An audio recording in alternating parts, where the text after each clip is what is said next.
రక్తం మనకు ఎంత ప్రాణావసరమో అది కనబడితే చాలు అంతగా చలించిపోతాం. ఇక పసిబిడ్డల విషయంలో అయితే ఆ ఆందోళనకు అంతు ఉండదు. అభం శుభం తెలియని పిల్లలు బాగానే ఉంటారు, కానీ తల్లిదండ్రులు ఎంతగానో కంగారు పడిపోతుంటారు. పసిబిడ్డలో ముక్కు నుంచి మలద్వారం నుంచి రక్తం పడడం ఈ కోవలోకే వస్తాయి.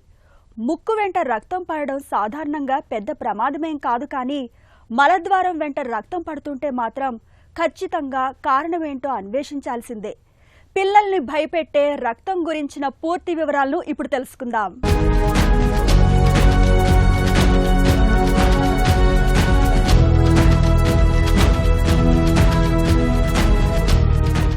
పసిపిల్లలంటే తల్లిదండ్రులకు పంచప్రాణాలు. వారి సున్నితమైన శరీరాలు ఇసుమంత కందిపోతేనే మనం విలవిల్లాడిపోతాం. ఇక ఆ పసిదేహం నుంచి రక్తం పడుతోందంటే ఆ తల్లిదండ్రుల ఆవేదనకు అంతు ఉండదు. పిల్లల్లో ముక్కు నుంచి రక్తం కారటం, మలద్వారం నుంచి రక్తం పడటం అలాంటివే. ముక్కు వెంట రక్తం సాధారణంగా పెద్ద ప్రమాదమేం కాదు, కానీ మలద్వారం వెంట రక్తం పడుతుంటే మాత్రం ఖచ్చితంగా కారణమేమిటో అన్వేషించాల్సిందే. పిల్లల్లో ముక్కు వెంట రక్తం పడటం అన్నది మండు వేసవిలో, చలికాలంలో ఎక్కువగా కనిపిస్తూ ఉంటుంది.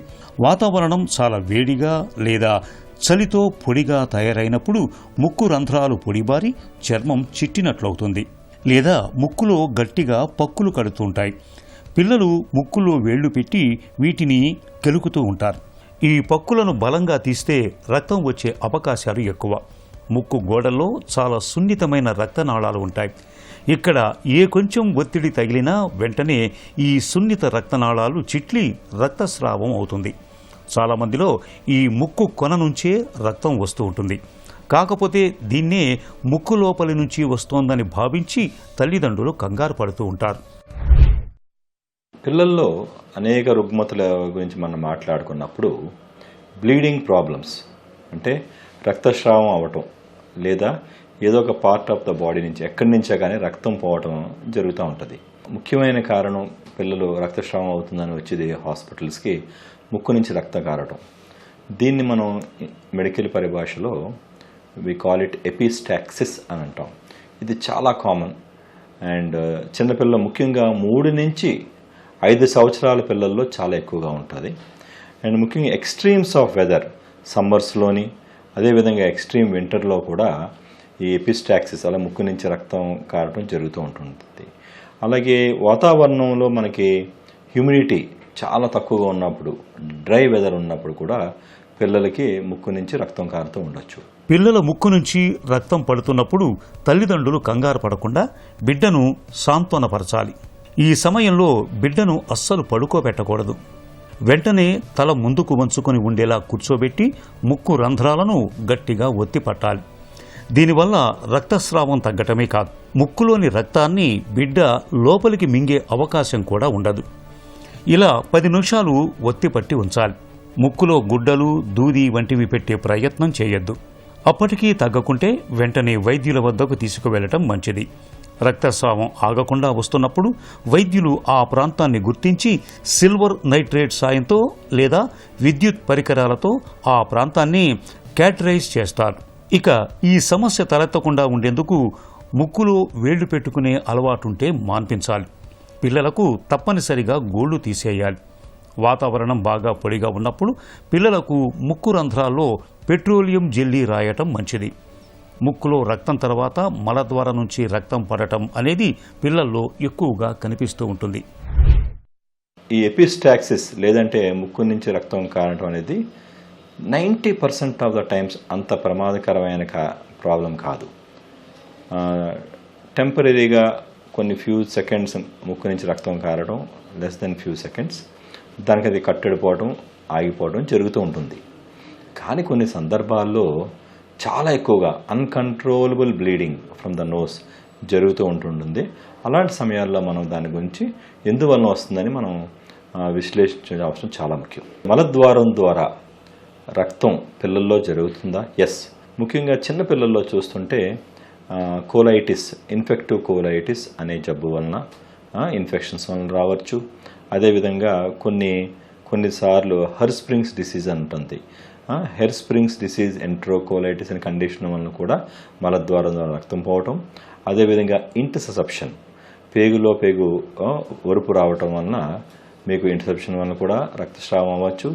మెకల్స్ డైవర్టికులం అనే కంజనిటల్ ప్రాబ్లం వలన కూడా మీకు వన్ ఆఫ్ ద ప్రజెంటేషన్ ఏముంటుందంటే మలద్వారం ద్వారా రక్తం పోవటం. పిల్లల్లో ముక్కులో రక్తం తర్వాత వారి మలంలో కనిపించే రక్తం తల్లిదండ్రులను బాగా కంగారు పెట్టేస్తుంది. దీనికి రకరకాల కారణాలు దోహదం చేస్తాయి. ఇవి పిల్లల వయసును బట్టి మారుతూ ఉంటాయి కూడా. పిల్లల్లో తరచుగా కనిపించే మలబద్ధకం మూలంగా మలద్వారం వద్ద చీలికలు ఏర్పడుతూ ఉంటాయి. ఇలాంటప్పుడు మలంలో రక్తం కనిపించే అవకాశం ఉంటుంది. కొంతమంది పిల్లలకు ఫుడ్ ఎలర్జీ మూలంగా కూడా మలంలో రక్తం పడుతూ ఉంటుంది. అలాగే పేగుల్లో సమస్యలు ఉన్నప్పుడు కూడా మలంలో రక్తం అనేది కనిపిస్తూ కంగారు పెడుతూ ఉంటుంది. అదృష్టం ఏమిటంటే పిల్లల్లో కనిపించే రక్తస్రావ సమస్యల్లో చాలా వరకు వాటంతట అవే తగ్గిపోతాయి. అలాగని వాటిని వదిలేస్తే ప్రమాదం ముంచుకు రావచ్చు.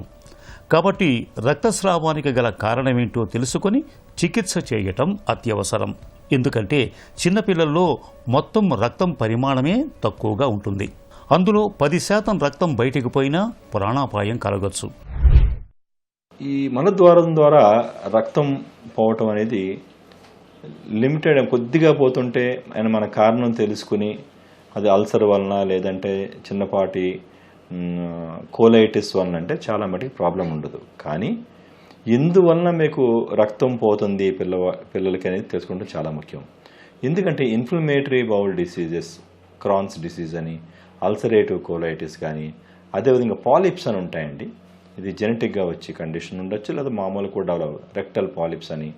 ఈ కండిషన్స్కి మీకు మెకల్స్ డైవర్టికులం, ఈ కండిషన్స్ ఉన్నప్పుడు కంటిన్యూస్గా రక్తం పోవటం, వాళ్ళకి రక్తహీనత రావటం జరుగుతూ ఉంటుంది.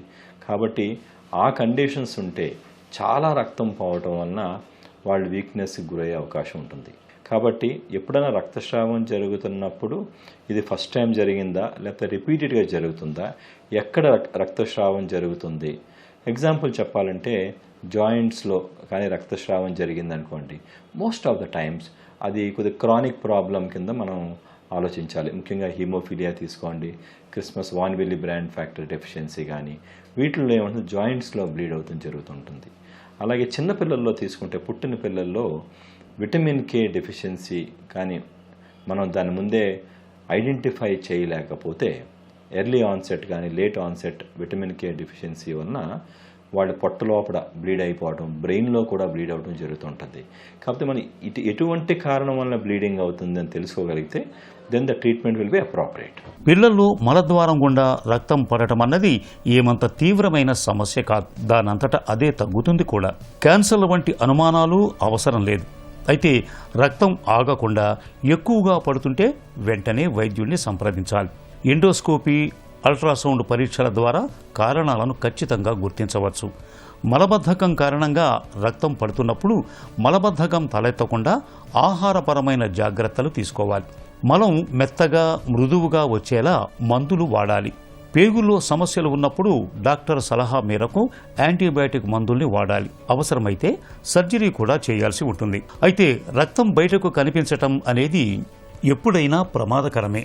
కాబట్టి పిల్లల ముక్కు నుంచి కానీ మలద్వారం నుంచి కానీ రక్తం పడుతున్నప్పుడు ఆలస్యం చేయకుండా డాక్టర్ని సంప్రదించటం అన్ని విధాలా శ్రేయస్కరం.